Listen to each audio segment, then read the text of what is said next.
Go. Hey, you guys, happy Friday. Matt and Kelly Lee with you. Full Disclosure Friday, talking all things real estate. September 4th, 2020. So before we dive into real estate, we have some personal celebrations. Amazing news. Our daughter, our high schooler, our oldest, is going back to school, at least part-time. So they just got the email. September 14th, baby. Couple days, a week, we will take it, and we're going to have a party. But knock on wood. Everybody stay healthy because, Placer County, please stay healthy. We need these kids to go back to school. Every parent out there, please.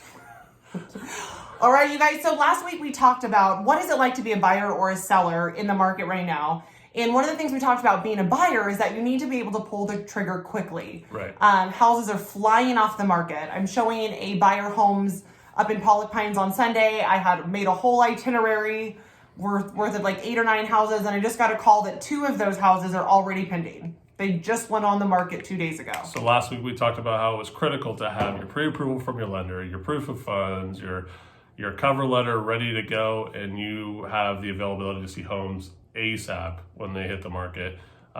Day of is preferable. I know Kelly and I recently have been into several homes, either with clients personally or taking videos, and later that day, offer. So make sure you guys are ready to roll. So one of the things that keeps people from getting the house of their dreams is, one, they're not approved or do their due diligence to get ready. Right. And number 2 is they're a little hesitant to pull the trigger because they don't necessarily understand the process. They think that they are going to be locked into this house. They are afraid that, that they put the offer in, it gets accepted, and that no matter what happens, they're stuck with it. And that is not the case. And so we really wanted to take today to educate everybody on kind of what the process looks like. We really take the time to go through with all of our buyers what this process looks like so they feel good when writing an offer. They feel confident that this isn't a done deal unless, they really want it to be. Right. We try to remove any ambiguity and make sure that our clients are fully satisfied with the home that they're getting for their money. And we will do our due diligence. And that we're exploring every aspect of the home to make sure it is exactly what we thought it was and to our clients' liking. So, yeah. So you guys, let's just say that Matt and I negotiated an insane offer for you, and your offer got accepted, and we're wondering now what. So first thing that happens is that the residential purchase agreement that both parties agreed on, the contract gets emailed to the escrow company. They are kind of interchangeable terms up here in Northern California. The escrow company and the title company are one and the same. They kind of are the people in the middle between the buyers and the sellers and the lenders. They kind of handle all the paperwork. They hold all the money. It's kind of... So you might hear escrow is open at such and such title company. So, there's one's Placer Title, Chicago Title. There's all sorts of companies. So you'll hear those words kind of used interchangeably with realtors and or clients. So typically the listing agent or the people that are selling the home will pick the escrow company. So that's where it is open. And so the purchase agreement gets emailed to them. And then at the same time, your contract gets emailed to your lender. It's very, very important because you need an appraisal. And appraisers are very, very busy right now because interest rates are so low that we get the ball moving very quickly with your lender. Things can get very held up if we wait any time to do that. So day one, that contract gets emailed to your lender. And that's something that we will do for our clients. Absolutely. So right after that, we would walk you through the steps of taking an EMD, an earnest money deposit, to the title company, to escrow. And it is a down payment, a deposit on your commitment to purchasing the home. This is part of your total down payment of the loan. This is not in addition to. So say you've worked with your lender, it's a $400,000 home, and you need to bring X dollars to close this home, to finance this home, for them to lend money to you. This is part of that money. This is not in addition to that money. We've had numerous clients and some realtors who did not necessarily understand that part of it, so they thought they were bringing a bigger lump sum to get the home of their dream. So just make sure that we're clear on that. And then this isn't something too, we have a lot of, I guess, anxiety around this conversation because it's only a couple days into the transaction that you need to provide this EMD, where our clients are asking, well, then it's done. I'm locked into it. Like what? Like I've hardly looked at it. Maybe I've only seen the home one time, and I haven't like gone through inspections or looked at several other things that Kel's about to talk about as well. So is that it? Like there's no way to get it back. And so we tell our clients, before we made this offer, you should have been fully committed. This is the house you love, not just like, kind of like it. You love this home. And you can't write offers on multiple houses at one time. You can't. Some people do. Some people do. You should not. You should not. It's just poor form in general. So making sure that our clients know that this isn't something that is set in stone until you've done your due diligence. You've made sure that everything about this home is to your liking on the up and up and what you thought it was going into the transaction. There are ways to get this money back. Exactly. So we tell our clients a lot of times, like, when you get into contract, you're just got onto the freeway, but there are a couple off ramps before we get if to our you have to take one. Before we get to our final destination. Not that we're planning to hey, we have an exit strategy, don't worry about it. But if something isn't the way we thought it was going into it, we looked at home and we thought it was something, but it turns out it wasn't exactly what we thought, then we have an avenue to get that earnest money deposit back, get out of the transaction, cancel the transaction, and then find you a home that is perfect. So after the EMD is delivered, then what happens? Then we go right in, and it actually happens sometimes before the EMD. See, all these things are happening all at the same time. Simultaneously, we will go through and schedule inspections for you, and there are dozens of possible inspections that you can get on a home, from home inspection to pest inspection to sewer inspection to septic tank inspection to roof inspection to lead paint inspection. So there's a lot of different inspections that you can get. We will partner with you, and a lot of it has to do with what type of home you're purchasing, the age of the home, where the home is that you're purchasing, and your budget, because these are things that come out of your pocket. That's a good point. Yeah. And so we establish which inspections are going to be absolutely necessary that we want to coordinate and make sure happen, so that we validate the condition of the home, and that find out if there's any possible issues that we can't see with the naked eye.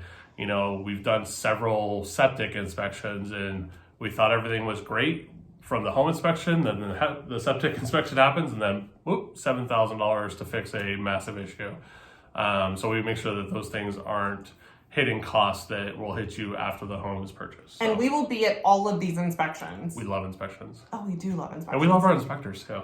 And Matt's really great too, because of his background and just our background in remodeling our own houses and being great DIYs. We kind of have an idea of, what things will cost if they come up, like how much it would cost to fix. Right. We've flipped several homes, so we've seen several opportunities and issues, and we can very accurately, evaluate how much it would cost to correct something. So because there's sometimes things that seem egregious that necessarily aren't. Right. And we'll have a huge conversation about sweat equity in another upcoming one. When it looks huge, and it's really just it's awesome. It's a good problem to have. So again, this is happening simultaneously, but in the back end, by day 7, the seller is required to give you all of their disclosures. So that is referred to as the SPQ, the seller property questionnaire. Sure. I know, I almost forgot that. The TDS, the transfer disclosure statement. Also, the natural hazard report will be emailed to you, talking about if there is a hidden bomb shelter under your home, or if there is a lead, or what other weird things. If your house is in a flood zone, if it's a high fire risk. Yeah. What other weird ones? Air Force Base is near you. I mean, there's a myriad of things that can be on that. Also, the preliminary title report will be given to you as well during this time period. They have 7 days to get it to you. It will talk about the escrow title company will pull this report. It'll talk about if there's any liens on the home that we need to be aware of. Yeah, and just listening to Kel too, before all this happens, I should preface this, there's a ton of acronyms with real estate. Oh my God, so many. So when we say SPQ and TDS and EMD and prelim, and when we first got into real estate years ago, we're like, what the heck, And so we make sure that we go through all these with our clients, and so they understand what's happening, because sometimes we'll get a little ahead of ourselves and we'll start using acronyms, then our clients will be like, I have no idea what you're saying right now. So, and so totally with these disclosures, it is like a stack this thick. And so we really will take the time, if you want us to sit down with you and go over them line by line. What does it mean? There are state disclosures, there are county disclosures, there are lot line disclosures. I mean, anything that can possibly... Yeah, and the most important ones are what the seller is communicating has transpired or happened with the home, things that they know to be an existing issue with the home. And Kel and I, before we ever present them to you, we go over them line by line to see if there's any issues or opportunities. And then we sit down with you and make sure that you understand every possible thing that should be taken into consideration with the home. Okay, so we have gotten our disclosures from the sellers. We have scheduled the inspections. So what happens now? So after this, we have our inspection. So typically we'll request and pay for and have a home inspection completed, a pest inspection completed, very often a roof inspection completed if the roof is older. Septic systems, if you're up in the foothills, very prevalent up here. So we will compile all our inspections, get the reports back, and then myself and Kel will go through them all and highlight anything that's of concern. And when you see it in inspection reports, it looks like the house is falling down. And they're like 50 pages long. Or they're like 80 pages long. Yeah.